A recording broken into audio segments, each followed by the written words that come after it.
tout de suite. Tête à tête.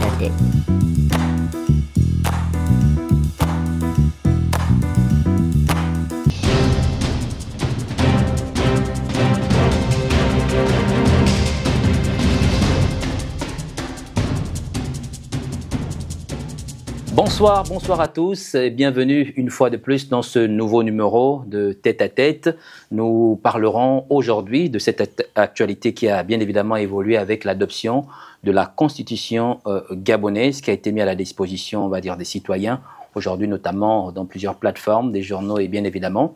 Une constitution certes mise à la disposition de tous, mais parfois mal interprétée, sinon incomprise. C'est l'objet pour lequel nous sommes aujourd'hui, dans ce rendez-vous avec l'un des défenseurs de la justice, sinon de la constitution gabonaise, il s'agit bien évidemment de l'honorable Geoffroy Fumbola, avec qui nous allons faire avec vous œuvre pédagogique pour comprendre certains points relatifs à cette constitution. Geoffroy Fumbola, bonsoir. Bonsoir. Alors, c'est toujours pour nous un plaisir de vous recevoir au niveau de Tête à Tête. Nous avons choisi aujourd'hui parce que vous êtes particulièrement pointu sur les questions, on va dire, de la constitution gabonaise, car elle est au cœur du fonctionnement de tout un État. Alors, avant de pouvoir justement aborder cet élément, cette constitution qui était adoptée en Conseil des ministres récemment, alors quelques changements quand même constatés au niveau de l'article 53, d'ailleurs querellé. Est-ce que vous êtes plus ou moins satisfait? Bon, plus ou moins satisfait, je ne veux pas dire oui ou non. Pourquoi? Parce que dans le projet de constitution, il y a des articles sur lesquels je n'ai pas mis un point d'honneur. Tel que l'article 53.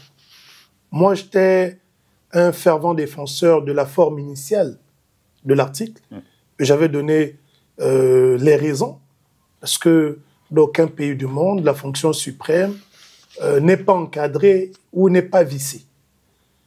D'aucuns ont estimé que cet article était discriminatoire parce qu'elle privait une catégorie des Gabonais de leur droit de devenir candidat à la présidence. Mais, comme je l'ai toujours dit, il n'y a aucun critère d'éligibilité à la présidence qui n'est pas discriminatoire. J'en veux peu preuve. Le Gabon a plus de 50% des jeunes, plus de 60% des jeunes. Et la tranche d'âge de la jeunesse reconnue au niveau de l'Union africaine, la Charte africaine de la jeunesse, c'est de 15 à 35 ans.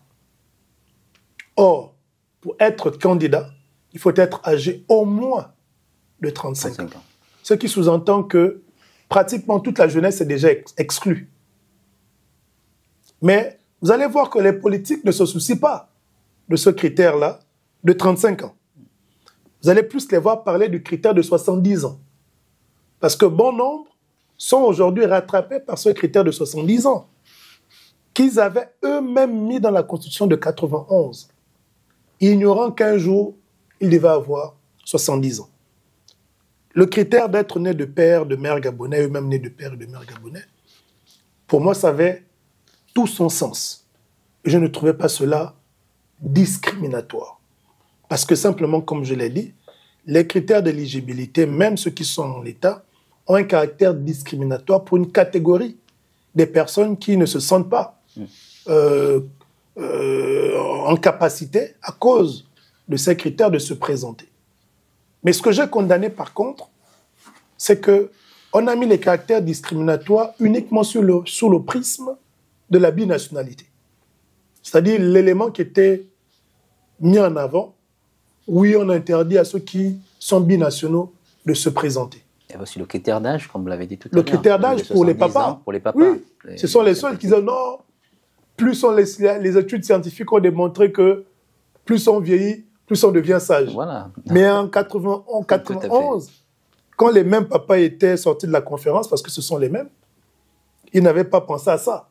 Parce qu'ils étaient encore jeunes, ainsi de suite. Eux aussi, assurément, ils voulaient exclure une partie des leaders politiques de l'époque. Et il faut dire qu'en 91, il fallait avoir au moins 40 ans. Là, c'est 35 ans. Mais eux, quand ils ont pris la loi en 91, ils avaient encadré ça entre 40 et 70 ans.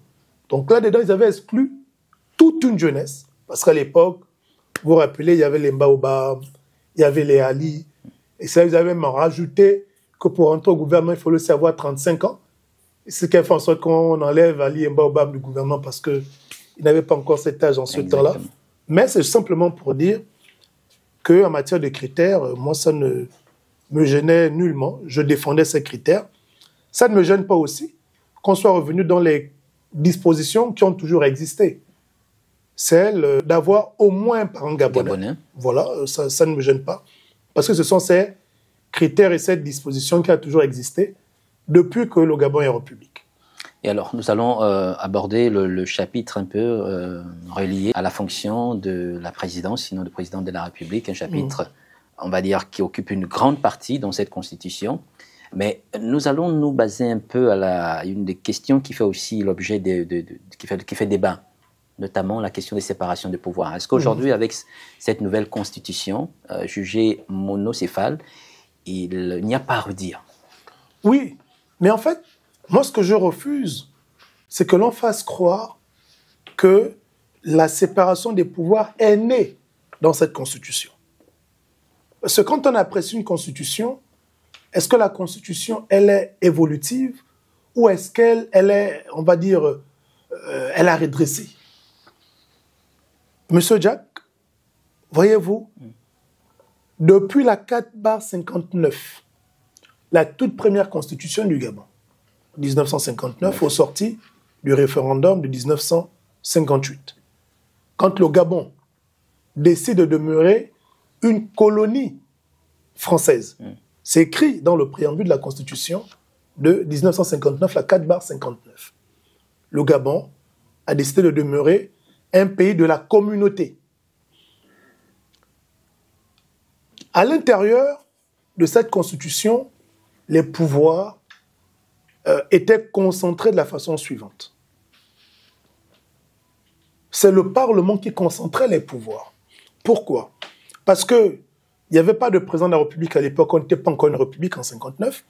Donc c'était un Premier ministre qui était le chef de l'État. C'était un État. Le Premier ministre, comment est-ce qu'il était élu?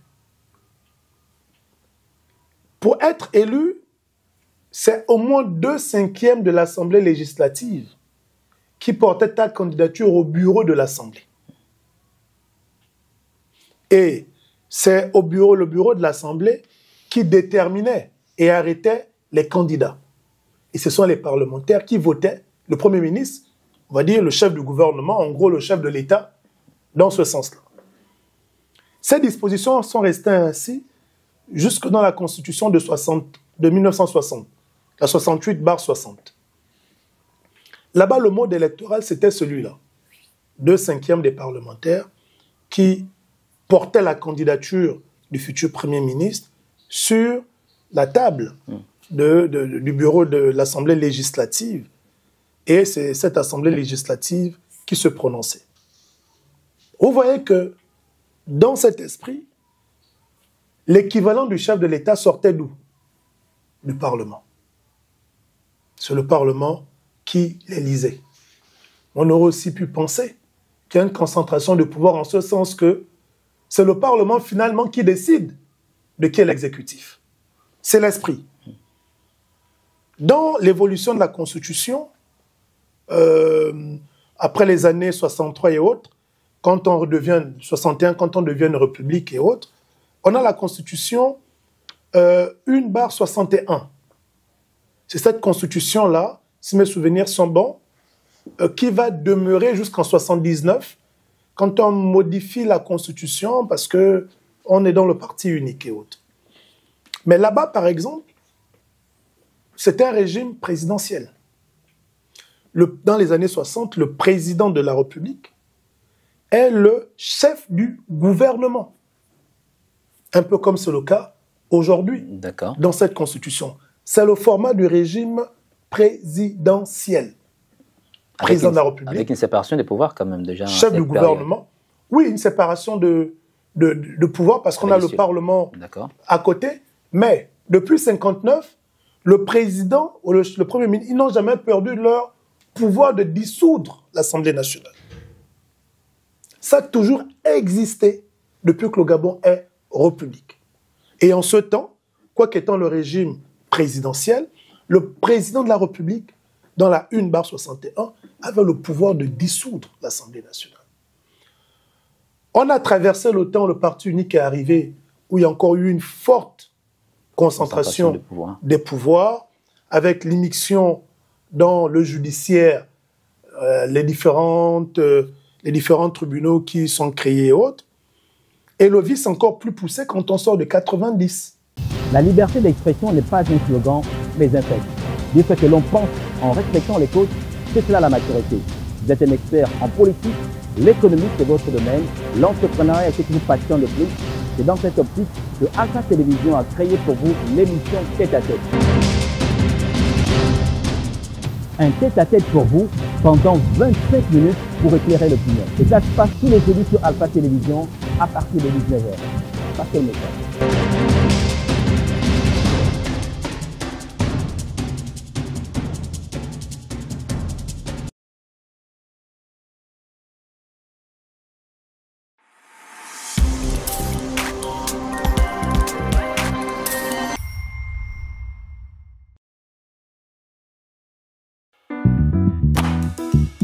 Tout de suite. Tête à tête.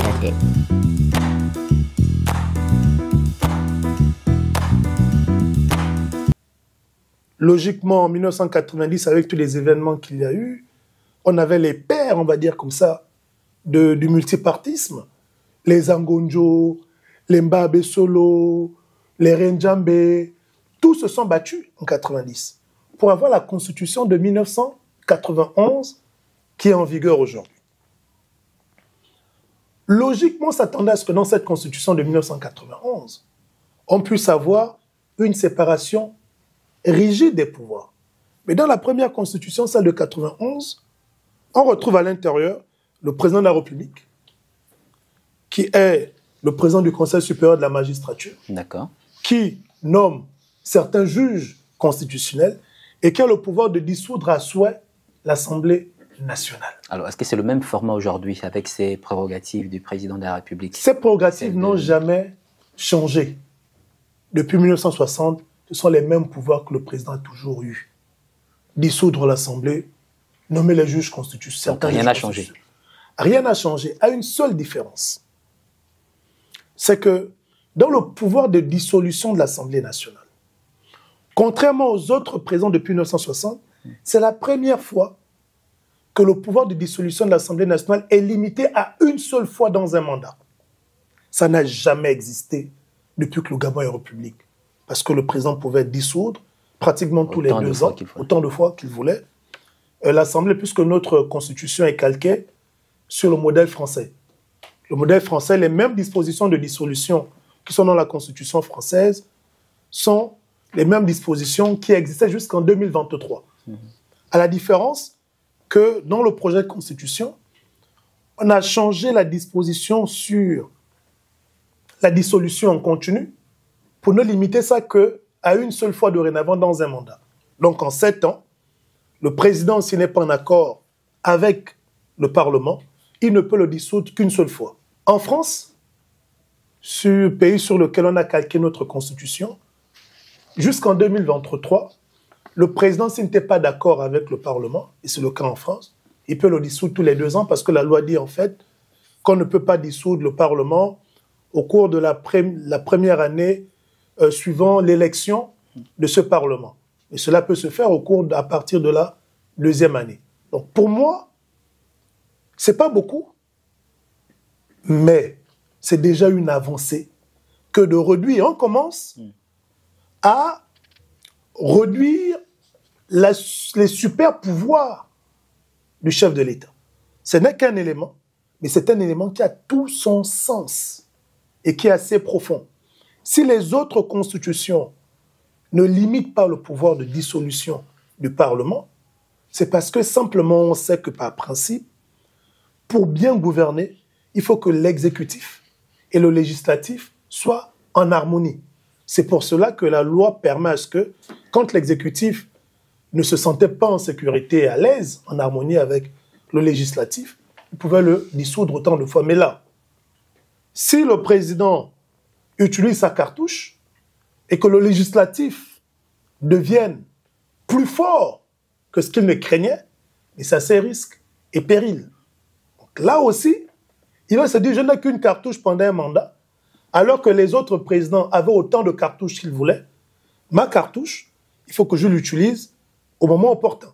Si je la gaspille, ben je n'ai plus de possibilité de pouvoir rattraper ça. Donc vous voyez, c'est une avancée. Pour moi, c'est une avancée. C'est un amendement que je portais, mais je vous rassure, Jack, Dieu m'est témoin, même quand je défendais la non-dissolution de l'Assemblée par le président, et j'avais proposé que même si on conserve la dissolution de l'Assemblée, limitons ça à une seule fois. Je n'espérais même pas un seul instant que cette dissolution une seule fois devait être acceptée. Parce que premièrement, elle ne figurait pas dans le rapport initial. Et ma proposition avait été rejetée comme amendement dans le rapport pour lequel j'ai voté contre. Exact. Donc j'avais perdu tout espoir. Mais ça ne m'a pas empêché de continuer en fait à faire ce plaidoyer sur les médias, ainsi de suite. Et j'étais surpris de voir dans le projet de constitution que cette limitation a été retenue à une seule fois. Et on se retrouve aujourd'hui peut-être l'un des seuls pays où le pouvoir de dissolution est donné à un chef de l'État, mais limité à une seule fois. Faites le tour des autres constitutions. Au cours d'un mandat. Faites le tour, lisez les autres constitutions où le président a le pouvoir de dissoudre. Vous n'allez pas trouver de limitation à une seule fois. Nous sommes peut-être le premier pays à l'essayer. Comme je le disais, c'est assez risqué pour un chef d'État de n'avoir qu'une possibilité de dissoudre le Parlement pendant son mandat. Voilà. Pour les autres, dans les jeux, on appelle ça le joker. Donc, c'est la seule carte du président de la République qui sera voilà, élu. c'est son joker. Bien évidemment. S'il gaspille, il n'a plus plusieurs jokers comme avant. Alors, un autre aspect aussi important, c'est la durée du pouvoir. Ça, la durée du mandat, qui est de 7 ans. Et les internautes fustigent quand même un peu cette durée du mandat relative au fauteuil présidentiel. Est-ce que ce n'est pas trop quand même? On n'aurait pas dû réduire quand même un mandat plus ou moins raisonnable? Mais moi, je suis un défenseur, je l'ai dit, ça ne date pas d'aujourd'hui. Vous avez suivi sûrement certaines de mes sorties, et je crois peut-être sur votre plateau également. Je suis un fervent défenseur du mandat de 5 ans. Pourquoi? Mais parce que simplement, j'estime que 7 ans, c'est trop. 7 ans, c'est trop. Mais quand je dis 7 ans, c'est trop, je suis réaliste. Parce qu'il ne faut pas qu'on donne le sentiment que c'est la première fois en fait qu'on amène un mandat de 7 ans. Le Gabon a connu les mandats de 6 ans dans les années 60. Parce qu'à l'époque, le mandat du président était de 6 ans dans la constitution de 60. Mais tous les mandats du Gabon, depuis 1998, ont été de 7 ans. Donc ce n'est pas quelque chose qui est nouveau. Mon vœu était de se dire, on peut profiter de la transition pour essayer un mandat de 5 ans. Mais là aussi, je n'en faisais pas un point d'honneur. J'aurais fait un point d'honneur si effectivement on sortait d'une succession de mandats de 5 ans et on allait dans un mandat nouveau qui est plus important.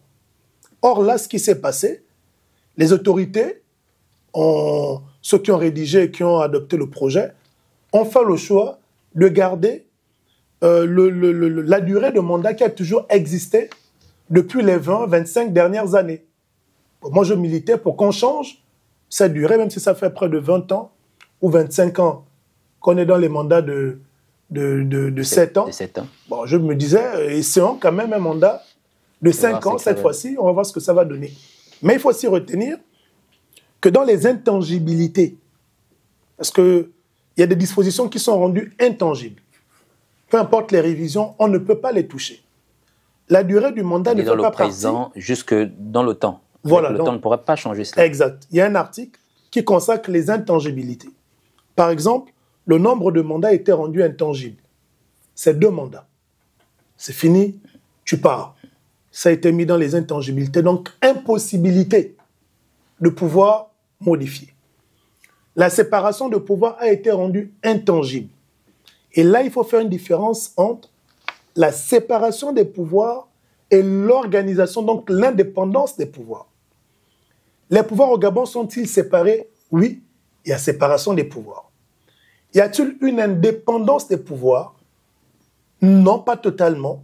Tant que le président de la République demeure le président du Conseil supérieur de la magistrature et qu'il ait le pouvoir de dissoudre l'Assemblée nationale. Donc il n'y a pas une parfaite indépendance des pouvoirs. Il y a séparation des pouvoirs, pourquoi? Parce que ce n'est pas le président de la République qui participe au vote des lois à l'Assemblée nationale. Ce ne sont pas les ministres qui viennent voter les lois à l'Assemblée nationale. L'Assemblée nationale s'organise d'elle-même. Seulement avec une épée de Damoclès, c'est un pouvoir dans son indépendance qui a été donné au président qui n'appartient pas. Donc, on voit que le pouvoir, il est indépendant parce qu'il vote les lois seul, sans l'intervention de l'exécutif. Mais il est séparé, autant pour moi. Mais il n'est pas totalement indépendant parce que celui de l'exécutif peut dissoudre. Est-ce que le cas inverse ne peut pas être fait également? C'est-à-dire le Parlement dissoudre également l'exécutif? Exact. Et à quel moment? À quel moment? C'est dans le cas de la haute trahison. Si le chef de l'État décide, viole le serment qu'il a fait quand il a pris ses fonctions, et s'il est démontré qu'il a violé ce serment, la haute trahison est prise également en compte. Donc, le Parlement peut poursuivre, engager une procédure de destitution du chef de l'État pour haute trahison, donc violation de son serment. Dans l'élément de haute trahison, il y a les questions de cession du territoire. Je prends un cas simple. Nous sommes dans un conflit aujourd'hui avec nos frères de la Guinée équatoriale sur Mbagné et les autres îles à côté. Si on se rend compte que dans ce conflit, s'il est démontré que le chef de l'État, peut-être pour des questions politiques, ait accepté de céder cette partie du territoire, par exemple à la Guinée équatoriale, ça devient un acte de haute trahison qui pousse le Parlement à engager la procédure de destitution du chef de l'État. Vous voyez que des situations de cession d'une partie du territoire sont peu envisageables, même quand on n'est pas patriote, on n'aime pas son pays. On ne peut pas se permettre de vendre une partie de la terre de son pays. C'est pourquoi nous, par exemple, dans notre plaidoyer, on souhaitait qu'on mette également dans la haute trahison tout ce qui pouvait être blanchiment de capitaux, détournement de fonds, tout ça, pour donner du contenu et de la force à la haute trahison, parce que la plupart des chefs d'État s'illustrent plus sous cet angle-là. Les détournements de fonds, les prises d'intérêt, ainsi de suite, ainsi de suite. Mais, comme vous l'avez fait constater, effectivement, il y a un caractère rétroactif, mais qui n'est pas aussi équilibré que ça. Équilibré, tout à fait. Parce qu'il n'y a pas de conditions. En fait, il n'y a pas de disposition, de cadre spécifique qui encadre la raison pour laquelle on peut dissoudre l'Assemblée nationale, comme il y a un cadre spécifique qui définit dans quelles conditions on peut destituer un chef d'État. Le président, s'il n'est pas en harmonie avec le Parlement, il va user de son droit et dissoudre l'Assemblée nationale. Mais l'Assemblée nationale ne va pas destituer le chef de l'État dans les mêmes proportions. C'est-à-dire si l'Assemblée nationale n'est pas en harmonie avec le chef de l'État, ça, c'est différent. La même constitution ne lui permet pas de destituer le chef de l'État. Mais la constitution met des mécanismes plus contraignants. Mais aussi, il ne faut pas le mentir, il ne faut pas qu'on se mente. C'est quasiment propre à la plupart des constitutions. Dans le monde. Dans le monde. Le président l'a vu en France, bien dans d'autres pays. Quand il a décidé de dissoudre, il n'y avait pas une raison particulière, il n'était pas d'accord. Il a dit on dissout l'Assemblée. Au Sénégal aussi. Au Sénégal également. Quand Diomaye Faye n'était pas en phase, il n'y a pas une raison particulière. Il a dit je dissous. Mais pour que l'Assemblée puisse destituer Diomaye Faye, il y a toute une bagatelle de mécanismes. C'est plus corsé. Pour que, vous avez suivi le débat en France, pour que le nouveau front populaire puisse destituer Emmanuel Macron, il y a aussi plus de contraintes. Et lui, l'inverse. Donc, en fait, il ne faut pas qu'on donne le sentiment que ce sont des dispositions qui sont propres au Gabon. Non, il y a des dispositions qui sont quasiment universelles, que l'on retrouve dans la plupart des constitutions. Mais ce n'est pas pour autant aussi qu'on va se plaire forcément de ces dispositions, on peut toujours élever le défi de les améliorer et de les changer. Alors, la Constitution étant vaste, on ne pourrait pas aborder tous les volets. La liberté d'expression n'est pas un slogan, mais un fait. Dire ce que l'on pense en respectant les causes, c'est cela la maturité. Vous êtes un expert en politique, l'économie c'est votre domaine, l'entrepreneuriat est ce qui vous passionne le plus. C'est dans cette optique que Alpha Télévision a créé pour vous l'émission Tête à Tête. Un tête-à-tête pour vous pendant 25 minutes pour éclairer l'opinion. Et ça se passe tous les jeudis sur Alpha Télévision à partir de 19h. Passez le message.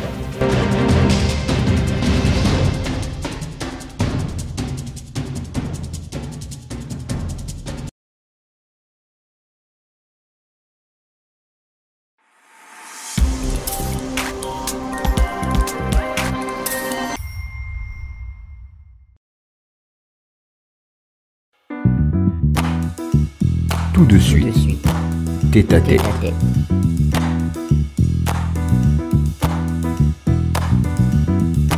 Nous allons peut-être quitter un peu cet aspect relatif à la fonction présidentielle pour aborder un peu celle des droits et des libertés fondamentales, notamment avec le fait qu'aujourd'hui, une place quand même de choix est accordée, on va dire, aux acteurs de la société civile, les religieux aussi qui comptent parmi ces derniers. Alors vous aujourd'hui en tant que, déjà puisqu'on vous sait aussi, un peu comme plusieurs de vos acteurs civiques de plusieurs de vos collègues, alors qu'est-ce que ça vous fait aujourd'hui et quel serait désormais, on va dire, Geoffroy Fumbola, peut-être dans la posture, la pré-transition, est-ce que vous poursuivrez justement cette dynamique dont on vous a connu bien avant cette transition dans le combat civique? Mais c'est justement ça le combat civique. Voyez-vous, depuis que le Gabon est Gabon, je ne vais jamais cesser de rappeler parce que le Gabon n'est pas né d'aujourd'hui. Il y a une histoire. Nos pères de la société civile se sont toujours battus depuis que le Gabon est Gabon pour avoir une reconnaissance de la société civile dans nos constitutions. Vous savez que par principe, le Conseil économique et social est d'abord un organe de la société civile. Il existe avant les indépendances. Et même quand on a écrit la Constitution de 59, celle de 60, et toutes les 5 constitutions que le Gabon a connues, et leur révision, on n'a jamais une seule fois pensé à consacrer le rôle de la société civile. Pourquoi? Parce que les politiques ont toujours estimé que bon, la société civile, qu'est-ce qu'elle a à y voir avec les questions de démocratie? Et c'est pourquoi dans le préambule de notre Constitution, la Constitution a toujours été multipartite et pluraliste. C'est-à-dire qu'il n'avait droit de parole que les acteurs politiques. Et dans cette Constitution, le projet de Constitution, la démocratie est définie comme étant pluraliste et participative. Comme pour dire, dorénavant, les acteurs de la société civile, les traditionnels et religieux, auront le même pouvoir d'expression que les politiques lorsqu'il s'agirait de discuter de la gouvernance du pays. Vous vous rappelez le dernier dialogue organisé à la présidence de la République en 2023, qui a conduit à la modification de la Constitution avec l'introduction du bulletin unique. Exactement. Les personnes appelées à discuter... Mais unique, hein, si c'est unique, c'est selon vous. Bon, selon moi, unique, vous voulez bien, mais unique selon moi. Mais les personnes qui avaient été appelées à échanger, c'était qui? C'était essentiellement les acteurs politiques. Parce qu'en ce temps, la démocratie n'était que pluraliste et non participative. Et multipartite. D'accord. Ce qui est à dire que si on revenait dans le format de ce dialogue de 2023 à la présidence, si notre démocratie en ce temps était pluraliste et participative, on aurait eu, au même titre, peut-être dans les mêmes proportions que les politiques de l'opposition, les majorités, les représentants aussi de la société civile quasiment à part égale. Parce que la démocratie est maintenant devait être participative. Ce qui fait que dorénavant... Pourtant, avant de poursuivre, l'ancien président Ali avait demandé aussi rencontrer les acteurs de la société civile en ce temps. Non, mais il les appelait pour consultation. D'accord. Juste avoir des avis, mais pas comme étant des participants intervenant directement. Or, le caractère pluraliste et participatif fait que les acteurs de la société civile ne seront plus appelés, comme vous le voyez lors des dialogues d'Angonjo, on appelle l'évêque, ils sont seulement là, ils écoutent. En fait, ils ne participent pas, ils ne se prononcent pas. Mais là, ils seront associés au même titre que les politiques. Si on dit on modifie la Constitution, il n'y aura plus que la majorité de l'opposition qui vont se retrouver. Majorité, opposition, religieux, traditionnalistes, nous tous en discutent.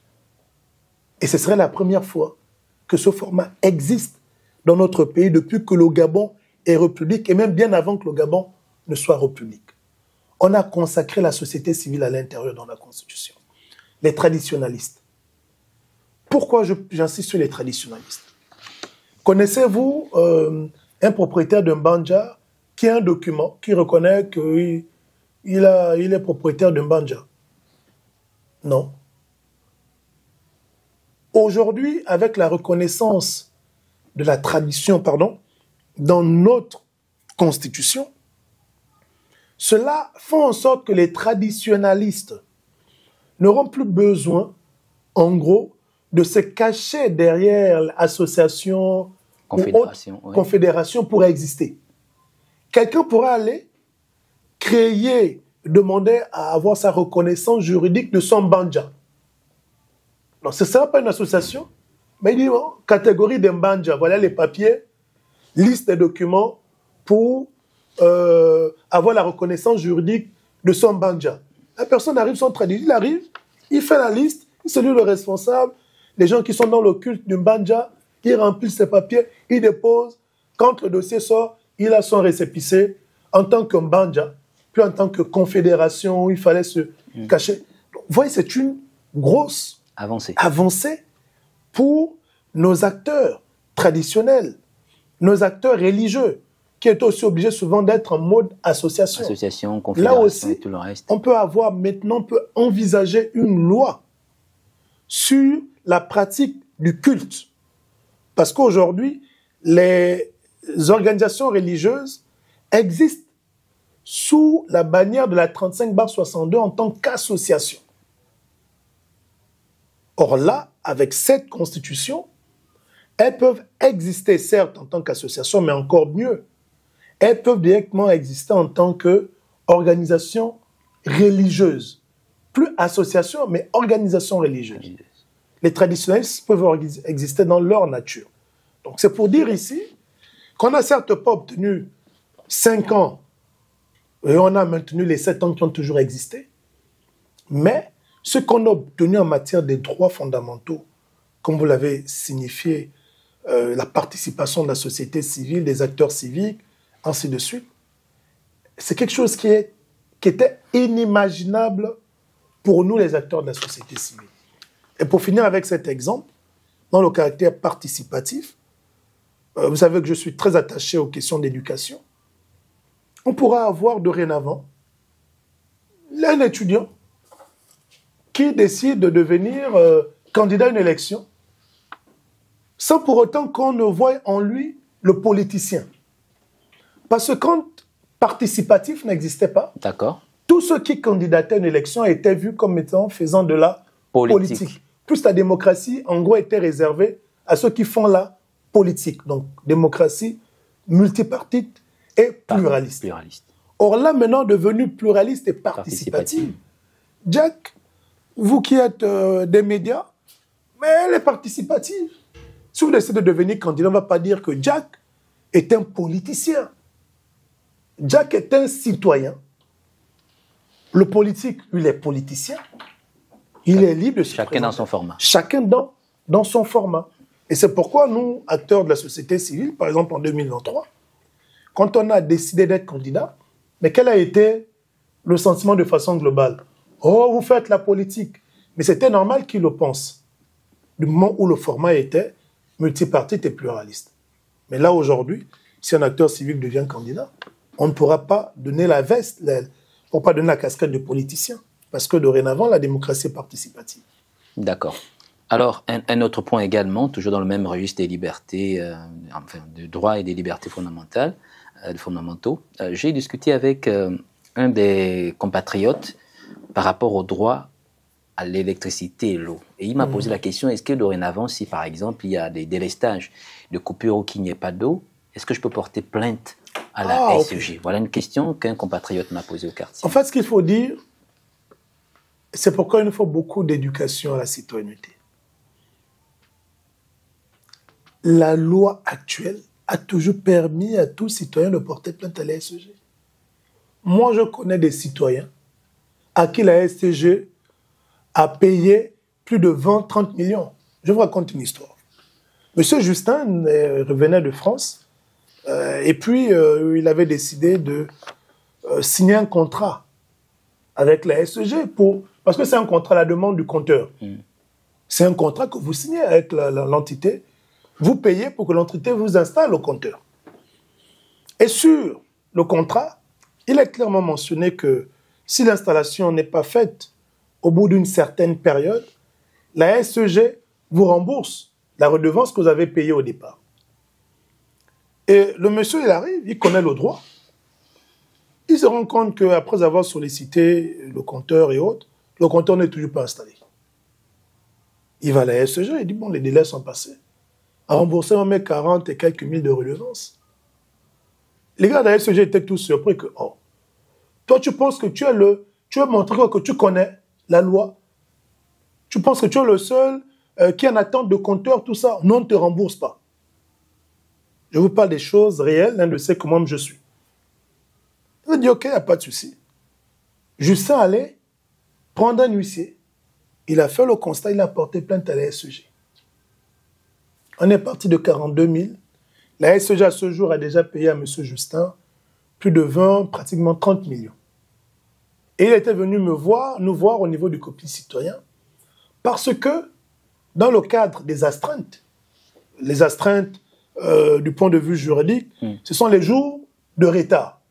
Le tribunal avait dit que si la SEG ne s'exécutait pas pour telle question, ils avaient une astreinte de 100 000 par jour.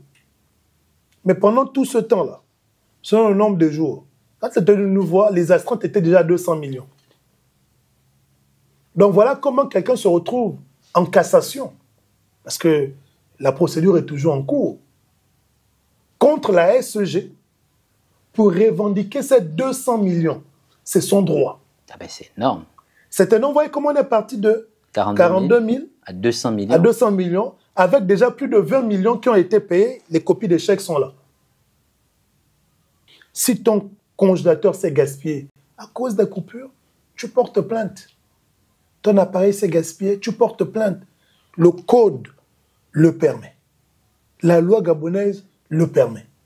Mais beaucoup de citoyens ne veulent souvent pas faire ces démarches-là, peut-être parce qu'ils ne connaissent pas, ou parce que d'autres estiment que c'est trop long, c'est trop de problèmes, on n'est pas là pour les problèmes, et puis voilà, on passe à autre chose. Voilà, comme disent certains religieux, mon peuple, il faut des connaissances, et c'est peut-être aussi une avancée significative, le fait que cette constitution dorénavant sera inscrite dans les programmes scolaires. Donc, on va dire que les Gabonais auront plus ou moins la possibilité de connaître la loi fondamentale, un peu dans toute son étendue. Exact. C'est dans ce sens-là. Logiquement, c'est le travail à faire, la pédagogie.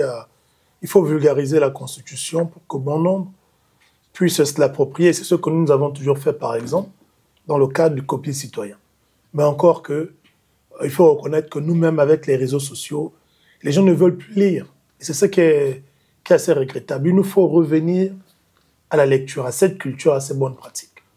D'où l'importance qu'elles soient enseignées dans les programmes scolaires. Dans le programme scolaire, c'est ce qui est vraiment aussi très, très, très important. Alors, un autre point, où on vous a suivi également sur les réseaux, et qui fait aussi débat dans d'autres médias concurrents, notamment l'amnistie, on va dire, des membres qui ont fait le coup d'État. Certes, on va dire, ces vaillants héros, d'une certaine manière, seront amnistiés. Est-ce que cela va s'étendre dans le temps, pour tout ce qui feront, on va dire, par rapport à cette constitution, des coups d'État deviendront... Non, en fait, je pense que Et pourtant, la Constitution... Alors, expliquez un peu aux citoyens qui...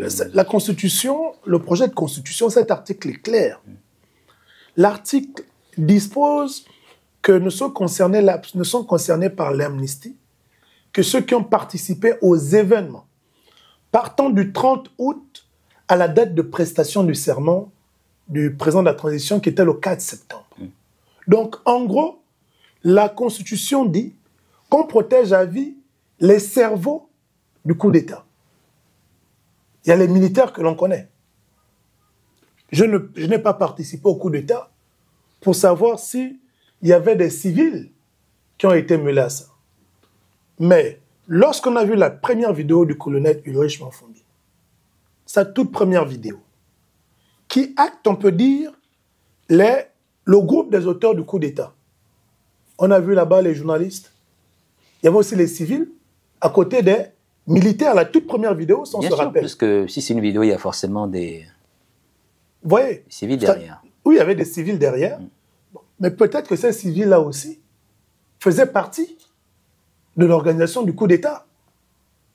Donc, ce qu'il faut ici retenir, c'est quels sont ceux qui ont participé à ces événements entre le 30 et le 4 septembre. Mais moi, je vous dis en toute franchise, je ne peux pas, moi, Gabonais, conscient que s'il n'y avait pas eu le coup d'État, beaucoup de nos compatriotes ne seraient plus en vie, peut-être moi en premier. Pourquoi vous le dites, vous avez été je sais à quoi je m'attendais. D'accord. Je savais à quoi je m'attendais. Là où les décisions se prennent sur le droit de vie ou de mort des uns et des autres, on a aussi des personnes là-bas qui, pour certains, nous ont conseillé, moi singulièrement, de m'exiler. Mais comme je suis de nature suicidaire, j'ai dit, moi, je ne pars pas. Et je vous dis que le jour, dans la nuit où Bonda est en train d'annoncer les résultats, dès qu'il termine d'annoncer les résultats, je suis allé dans mon bureau au siège et je commençais à rédiger les courriers que je prévoyais de déposer le lendemain matin, en commençant par la présidence, pour dire qu'Ali Bongo n'a pas gagné, on ne reconnaît pas son élection, et j'aurais déposé ça partout, dans les ambassades, ainsi de suite. Donc c'est pour vous dire qu'on était arrivé à un niveau où on se disait que la mort nous prenne, si c'est pour le Gabon là, on va mourir. D'après ce que vous avez signifié lorsque vous avez déposé un courrier, je pense... au siège du PDG où je disais que je vais envoyer la facture pro forma. Avec Alain-Claude Willy-Mizé. Voilà, je devais envoyer au PDG, parce que je m'étais engagé à aller faire une facture pro forma par anticipation dans les pompes funèbres que j'aurais déposé au PDG pour dire, bon, au cas où je meurs, vous avez au moins la pro forma, faites-vous plaisir pour tout ce qui est prise en charge, moi, des jours de conservation dans la pompe funèbre. Donc c'est en fait pour vous dire à quel niveau d'engagement on était. Et on est conscient que si ces militaires n'avaient pas intervenu cette nuit-là, il se serait passé autre chose. Quand vous sortez de là, vous avez pu voir que des compatriotes, des frères ne sont pas tombés comme en 2016. Vous pensez un seul instant que la question que vous allez vous poser est celle de savoir qui doit être protégé parmi ceux qui ont contribué à nous libérer. Je dis c'est une preuve d'égoïsme. C'est une preuve d'égoïsme. Pour ces militaires, comme disait un internaute en commentaire, même les édifices publics, certains édifices publics devaient porter leur nom. On ne peut pas être là à spéculer si il faut qu'on protège. Parce que aujourd'hui, ce que les gens ne savent pas, on célèbre le coup d'État. Nous, on est libres. On est libres de nos mouvements. Mais est-ce que vous savez qu'au point de vue de la loi, les seuls qui ne sont pas en liberté sont les militaires qui ont fait le coup d'État? Parce que le coup d'État demeure un acte de haute trahison. Ça veut dire, si l'amnistie n'est pas accordée à ceux qui ont fait le coup d'État et actée dans la Constitution, pourquoi dans la Constitution? Parce que la Constitution est la mère des lois.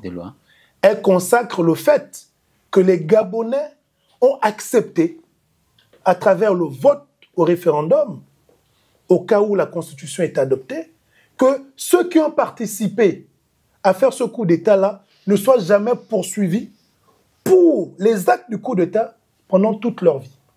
En fait, donc, quand les gens spéculent dessus, qu'est-ce que l'on veut dire? Ils ont pris des risques, ils sont exposés, nous on continue notre vie, et eux ils restent là comme ça tout en étant exposés. Et le jour où un président va arriver, va dire, bon moi, ceux du coup d'État là, ils n'ont pas de protection, on les envoie tous en prison. Mais ce chef d'État sera dans ses droits. Parce qu'eux, ils n'ont pas l'amnistie. Ils n'ont aucun texte qui les protège. Ils sont exposés. Et je dis, c'est méchant pour nous, en tant que compatriotes, de spéculer sur l'amnistie qu'on doit accorder aux gens qui, de façon directe ou indirecte, ont contribué à ce que ce coup de libération-là puisse se réaliser. Je dis, c'est vraiment méchant. Quand j'ai lu tout ça sur les réseaux sociaux, je me suis juste dit une chose, et Ce sont des paroles qui me sont revenues. Les gens qui me disent souvent, tu sais, je vois tout ce que tu fais là. Si c'est dans l'esprit de tes compatriotes gabonais, tu perds ton temps. Ils ne sont pas reconnaissants. Laisse tomber. Fais comme les autres.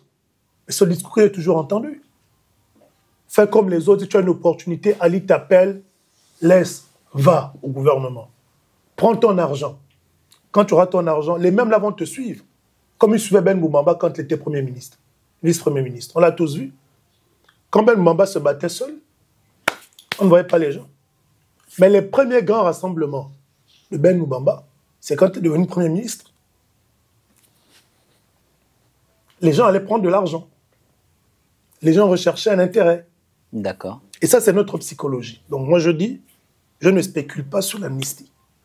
Alors, nous allons chuter avec, en quittant justement le cadre de la Constitution, pour parler du processus lui-même, on va dire l'organisation de ce vote référendaire, avec justement déjà la date, on va dire, de campagne de sensibilisation qui est prévue pour le 6 novembre, à partir du 6 novembre, et le vote le 16. On va dire c'est quasiment 9 jours de campagne de sensibilisation qui, pour d'aucuns, est quand même jugé relativement court. Non, ce sont les délais qui ont toujours existé en matière d'élection. La présidentielle, c'est 14 jours, je pense, avant la date de l'élection. Les élections législatives, je ne sais plus trop, c'est moins, je pense, peut-être 10 jours.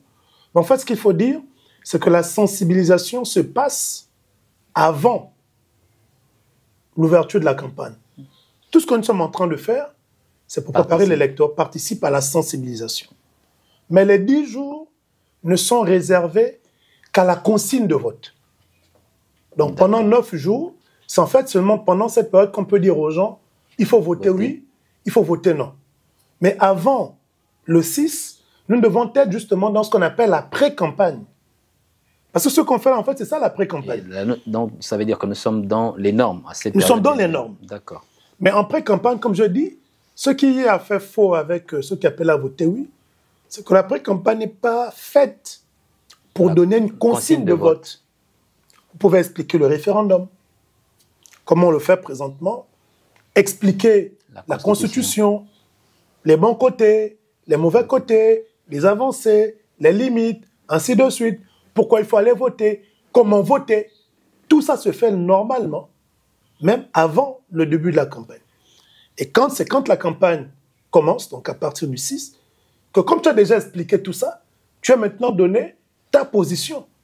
On est conscient de tout ça, mais comme les gens sont frileux, on veut prendre un peu d'argent, inventer des tournées au motif que non, c'est pour demander aux populations de voter oui, c'est pour machin. On est là, on viole la loi. Et c'est ce qui est fort regrettable. Mais bon, ça sert d'école, ça sert de leçon aujourd'hui. Et moi, je me réjouis d'avoir peut-être eu raison trop tôt, de ne pas avoir accepté de faire comme tout le monde, entrer dans une mouvance, inviter à voter oui, parce que, comme vous le savez, je reste attaché aux textes. Pour moi, ce sont les textes, rien que les textes qui doivent encadrer notre action. Voilà, très chers téléspectateurs, vous suiviez là justement votre émission Tête à Tête, consacrée justement, on va dire, au fait d'analyser, de décortiquer l'actualité, que ce soit politique, économique et bien d'autres. Et là, nous étions avec l'honorable Fumbola, avec qui nous avons parlé de l'adoption de la Constitution, faisant œuvre pédagogique pour expliquer aux Gabonais les avancées de cette Constitution, pour permettre à chacun de décider en toute âme et conscience de sa position lors du vote. Merci d'avoir été nombreux à pouvoir nous regarder aujourd'hui. Nous allons nous retrouver dans un prochain numéro, toujours relative à cette explication de la nouvelle loi fondamentale. Merci et à très bientôt. La liberté d'expression n'est pas un slogan, mais un fait. Dire ce que l'on pense en respectant les causes, c'est cela la maturité. Vous êtes un expert en politique, l'économie c'est votre domaine, l'entrepreneuriat est ce qui vous passionne le plus. C'est dans cette optique que Alpha Télévision a créé pour vous l'émission Tête à Tête. Un tête-à-tête pour vous pendant 25 minutes pour éclairer l'opinion. Et ça se passe tous les jeudis sur Alpha Télévision à partir de 19h. Passez le message.